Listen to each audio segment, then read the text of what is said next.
Est-ce que tout le monde a eu un petit peu la documentation de Trader Change? D'accord? Vous apprenez, faites passer si vous voulez, hop, derrière, etc. Donc ces interviews, je suis heureux de vous retrouver. Ces interviews, on essaye de faire ça sur ces interviews, une présentation de techniciens, de professionnels, de spécialistes qu'on voit régulièrement au salon, mais qu'on n'a pas toujours la possibilité de bien connaître au niveau personnalité, au niveau carrière, au niveau origine, etc. Alors, j'ai rédigé un certain nombre de questions qui sont récurrentes pour ces différents intervenants et que j'essaye de poser. Alors, cette fois-ci, j'ai Philippe Lermy, ça faisait plusieurs années qu'il n'avait pas trop le droit, 4 années qu'il n'avait pas trop le droit de pouvoir venir dans les salons, que vous avez connu, puisqu'il a écrit un livre, un des livres les plus lus sur le Forex, que j'utilise à Dauphine, moi-même avec mes étudiants, sur le trading, sur l'investissement autour du Forex, donc tu vas en parler. Mais alors, dans un premier temps, on voudrait plus te connaître et savoir d'où tu viens, quel âge tu as, d'où tu viens, est-ce que tu es marié et qu'est-ce qui t'a donné la fibre, comment tu t'es mis à la finance et plus particulièrement au Forex puisque c'est ta spécialité. Bon alors quand on demande l'âge, il vaut mieux donner un âge beaucoup plus élevé, comme ça on vous dit vous paraissez jeune. Hein, donc j'ai 53 ans, donc à vous de savoir si c'est vrai ou si c'est faux. Hein. Bon pour commencer, 53. Pareil. Oui. Voilà, bon, l'âge n'a pas d'importance. Si, quand même, je vais vous le dire, souvent on voit les images de traders jeunes, 24 ans, etc., qui brassent du fric au téléphone, etc. Dans les hedge funds, ils ont 50-60 ans. Hein. Je vous le dis comme ça, parce que c'est des vétérans et on cherche des gens qui connaissent vraiment le marché. Les traders compte propre dans les banques, ça a diminué, il n'y en a plus, hein, c'est fini. Hein. Ils partent tous dans les hedge funds. Et c'est surtout du systématique trading, high frequency trading. Donc pour revenir à moi, j'ai commencé dans début 90, trader compte propre comme vous, sur le CAC futur, passionné. J'ai fait toutes les conneries, en tant que particulier, j'ai fait toutes les conneries qu'un particulier peut faire. Par exemple, je jouais le CAC futur, donc je me levais à 5-6 heures du matin, j'allais acheter le premier à la librairie, acheter les échos, la tribune. Et puis je disais ça va monter, ça va baisser. Puis après, au bout d'un moment, j'ai réalisé que le gars, ce qu'il a écrit, il parle du truc d'hier, quoi. Donc j'ai un jour de retard, quoi. Hein, donc j'ai fini par comprendre ça. Bon, je sais plus, mais je me rappelle plus. Mais bon, j'avais un métro de retard, hein. Donc petit à petit je me suis passionné. Au début je voulais pas forcément faire mon métier, je le faisais plus. Mon but c'était, j'avais eu un héritage et je voulais le gérer le mieux possible. Et puis petit à petit je me suis passionné. Dans j'étais donc chez EDF et puis j'étais dans les laboratoires et en fait j'ai eu la possibilité, quand on est dans une boîte c'est plus facile de changer de département. J'ai eu l'opportunité, non sans mal quand même, de pouvoir aller à la salle des marchés. Mais avant, tu avais fait quelles études? Moi j'ai à l'origine un BTS, hein. Donc je vous le dis, vous avez toutes vos chances. Métallurgie, ça n'a aucun rapport. Hein. Et sauf que j'étais pas. Après j'ai fait des cours du soir en économie, CNAM, arts et métiers, etc. Et donc après j'ai quand même fait un diplôme en finance, hein, de marché. Qui est un peu l'équivalent des CELSCA, que je recommande d'ailleurs, c'est une très bonne école, hein, très pragmatique. Donc en fait, j'ai fini par rentrer à la salle des marchés en 2001 à la salle des marchés d'EDF. J'ai commencé sur les taux d'intérêt, donc j'étais trader taux d'intérêt. J'ai fait des émissions de commercial papers, c'est des billets de trésorerie américains, parce que EDF avait été bien connu côté les États-Unis. En même temps, je gérais donc le risque dollar. Hein, je faisais les placements.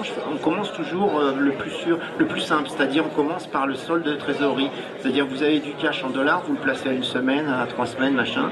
Vous êtes débiteur en yens, vous l'empruntez, etc. Donc on commence par faire ce métier, c'est plus simple, c'est moins risqué que le marché d'échange. Après, petit à petit, comme moi j'étais passionné de trading, j'ai vite géré, on était à 2-3, puis ça s'est terminé, c'était moi qui gérais le book tout seul, d'options sur T-bonds, donc les obligations à 30 ans américains. Donc ça, je le faisais sur le contrat futur. J'ai appris beaucoup de choses, hein, notamment ce que je disais tout à l'heure avec monsieur, c'est que vendre des calls et vendre des puts perpétuellement un jour ou l'autre, vous savez, ça vous coûte très cher, parce que quand vous êtes tous les jours sur le marché, un jour ou l'autre, l'événement extrême, il arrive. Hein, l'événement que vous attendez pas, le truc, ah ben non, c'est exceptionnel, vous l'avez. Si vous avez une pause, vous n'avez pas eu votre stop loss, vous êtes mort. Donc toujours un stop loss. Donc là, moi j'ai appris, j'étais en gain, hein, je veux dire, c'est ce que je racontais, c'est le 1er novembre 2001, c'est férié, c'est férié en France, mais aux États-Unis, ça ne l'est pas. Le gouvernement du Trésor américain qui annonce qu'ils vont arrêter les émissions d'obligations de 30 ans parce qu'ils sont en excédent budgétaire. Donc, le cours des obligations T-bonds, il explose à la hausse. Moi, j'avais des ventes de call, je me suis fait déchirer. Je me suis retrouvé à moins, donc je réponds à une de tes questions, je me suis retrouvé à moins 700 000, moins 800 000 $. À cette époque, la finance... Oui. Pas toi. Non, pas mon fric, non. Non, mais enfin quand même, t'es un peu mal, parce que en fait, ce qui se passe à cette époque, les contrôles des risques étaient beaucoup moins efficaces. En fait, les corporates, les entreprises étaient beaucoup moins efficaces que les banques. Les banques avaient déjà des départements risque de risque, etc., de contrôle des risques, des gens externes à vous qui vous contrôlent. Donc, c'est pas vous qui êtes jugé parti. Moi, à cette époque, c'était le chef de salle. C'est le chef de salle qui surveillait les gars qui prenaient des positions. Donc, en fait, il était jugé parti, puisque c'était lui qui était responsable du PNL.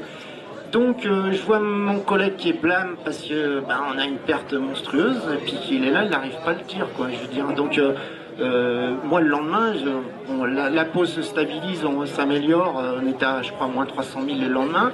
Là je dis non, j'ai été voir le chef, je lui ai dit. Donc c'était pas du tout robuste, hein, les entreprises n'étaient pas équipées comme maintenant c'est plus le cas, ils ont même des contrôles internes, des auditeurs qui surveillent régulièrement ce que fait le trader. Mais les banques c'est pire, hein. Enfin je veux dire les banques t'es super surveillé quand même, enfin moi venant d'une banque je l'ai vu, hein. T'es 1000 fois plus surveillé et c'est pas un mal quelque part, hein. Même s'ils connaissent pas tous bien le marché, c'est pas un mal.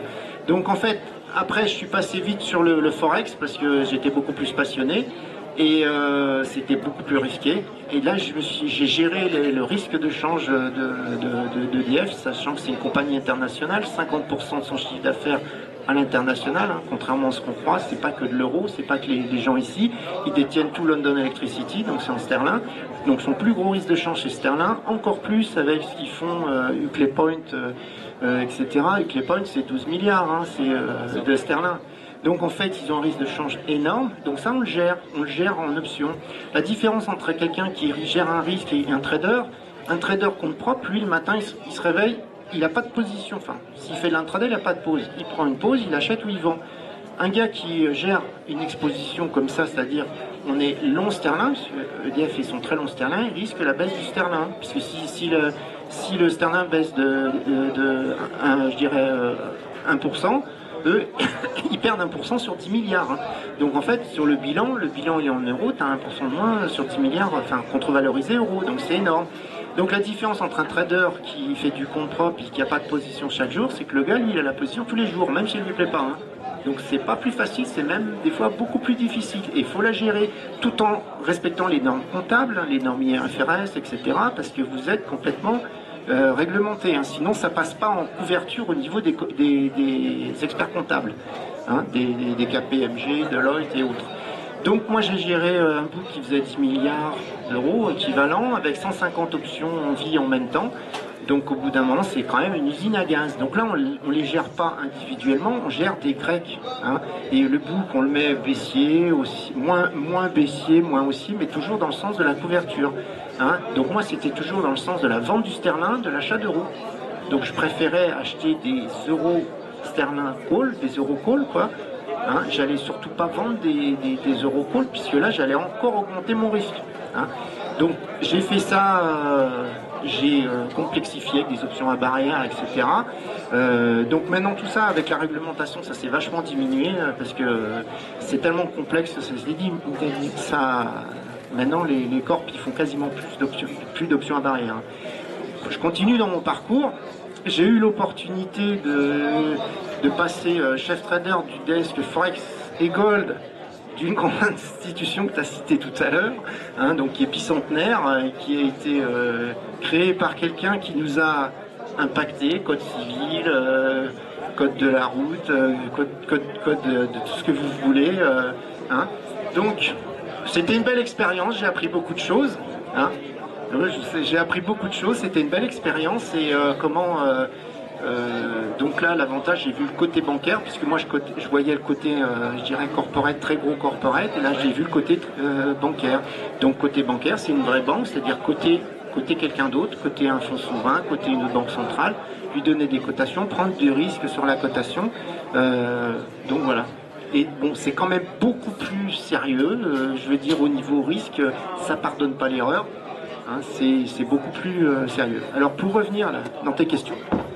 Alors, on te connaît un petit peu mieux, mais je pense que tu as oublié un point. Donc, on a vu un peu ton parcours. Ce qui était surprenant, c'est très peu de diplômes ou un BTS au départ, mais après, tu t'es formé par des cours du soir. C'est quand même intéressant pour les gens qui veulent avoir un peu le même parcours.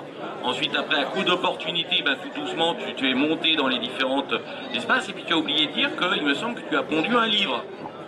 Oui, j'ai écrit un livre, il est un peu trop vieux, il date de 2008, donc il avait été fait juste avant la crise. C'est un livre pour le trading sur le Forex et qui est vraiment pour les débutants, comprendre tous les mécanismes de base. J'envisage, mais ça fait 4 ans que je le dis, de le remettre à jour, c'est un boulot monstrueux. En fait, je modifierai plus de la moitié du livre pour être encore plus pragmatique. Donc là, je vais peut-être m'y mettre, j'ai un petit peu de temps, je vais essayer de le faire. Bon, j'ose plus le dire à mon éditeur qui m'a demandé 15 000 fois. Je lui dis oui, je l'ai jamais fait parce que là, gérer un desk, le soir, recommencer alors que tu as géré un desk, non. Je veux dire, t'as plus l'envie, quoi. Je veux dire, même si je suis passionné. Alors, on te connaît un peu mieux. Le livre, vous pouvez le retrouver, c'est chez... il est en rupture, d'accord. Mais peut-être le prochain. Alors, la deuxième question, on a un peu avancé déjà, mais on a encore 10 minutes d'interview, donc il faut aller assez vite. Une anecdote. Pas un super gain, pas une super perte, c'est les questions après, performance, mais une anecdote, hein, quelque chose qui a vraiment surpris, qui s'est passé. Alors, il y a beaucoup d'anecdotes dans le Forex, puisqu'il y a des décisions de banque centrale, etc., qui surprennent, mais est-ce que tu as vu quelque chose, un comportement spécifique sur un marché, quelque chose qui serait amusant? Ce qui serait amusant, c'était pas forcément de ma part, mais c'est côté des gérants donc dans mon ancienne banque qui regardait la messe c'est Draghi, hein. On regarde toutes les messes, hein. Moi je les regarde aussi, même en trading compte propre. Jeannette Yellen, je l'écoute en live, et il faut le faire, hein, les membres de la Fed, etc. Vous allez sur le site hein, Fed, BCE, et vous avez le live. Il y avait les gérants qui regardaient, les gérants obligataires qui regardaient. Et puis évidemment ils se sont rendus compte, parce que dans le site de la BCE, ils regardent sur le site de la BCE aussi, hein, et ils se sont rendus compte qu'ils n'étaient pas en train de regarder le live, mais l'enregistrement de l'émission précédente. Donc ils s'en sont aperçus comment? Parce qu'en fait ils ont vu que la cravate n'avait pas la même couleur que les autres qui regardaient aussi dans la salle. Donc voilà, donc ça c'est assez comique. Bon, ils se sont vite arrêtés, ils sont vite aperçus quand même. On se demande pourquoi ils perdent, on comprend s'ils sont pas les bonnes infos. D'accord. Alors, tu as vu quand même pas mal de trucs. Des questions souvent qu'on se pose. Plus grosse performance que tu as vu, un super gain, et plus grosse perte que tu as vu, catastrophique. Tu as vu, la vache, quelque chose où la personne s'en est pas relevée, ou une banque centrale, ou un client, ou sans forcément le citer, et dans l'autre sens, positif ou négatif. Plus grosse perte, je pense à un collègue quand j'étais sur le desk de ma corporate, mais sa perte était légale, quoi. Je dirais c'était pas une erreur, c'est que le gars il vend un call justement, ça monte et puis il s'est trompé dans son analyse et il perd 1 million.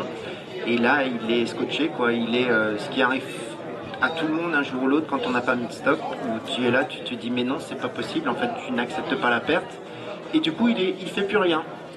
Donc en fait c'est moi qui suis intervenu. Et c'est pour ça que souvent dans les desks, un compte, il y a 2 personnes, il n'y a pas qu'une personne. C'est pour gérer l'émotion.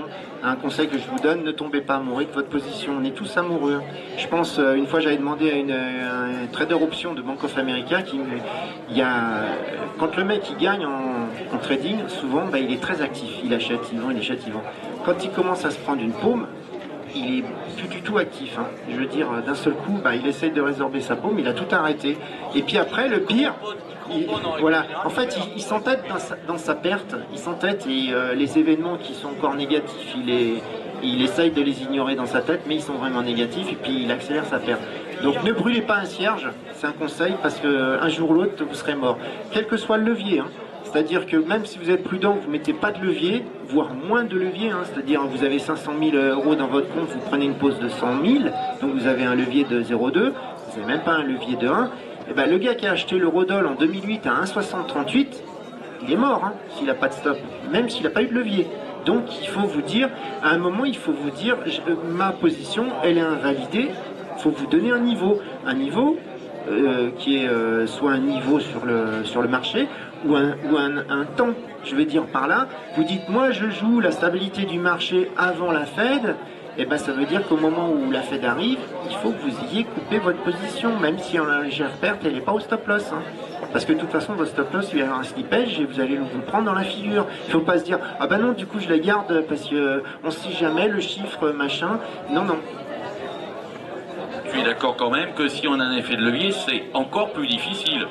J'ai pas dit que si tu n'as pas d'effet de levier, tu ne te retrouveras pas face à ce dilemme et avec cette position, voire pire d'ailleurs quand on commence à perdre et qu'on s'entête en moyenne, ce qui est encore pire, on aggrave le problème, au lieu de tomber à une puissance 100, on rajoute, ça fait 200, on tombe encore plus vite, donc c'est pire, mais avec l'effet de levier, ça sera encore plus rapide, c'est-à-dire que plus l'effet de levier sera important, plus on va dans le mur.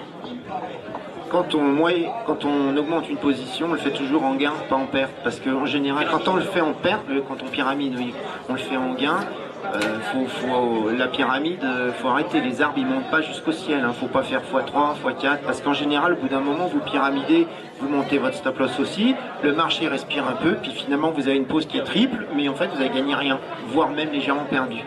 Donc à la baisse, si vous moyennez à la baisse, le gros risque, c'est qu'en fait, en réalité, vous êtes déjà mal.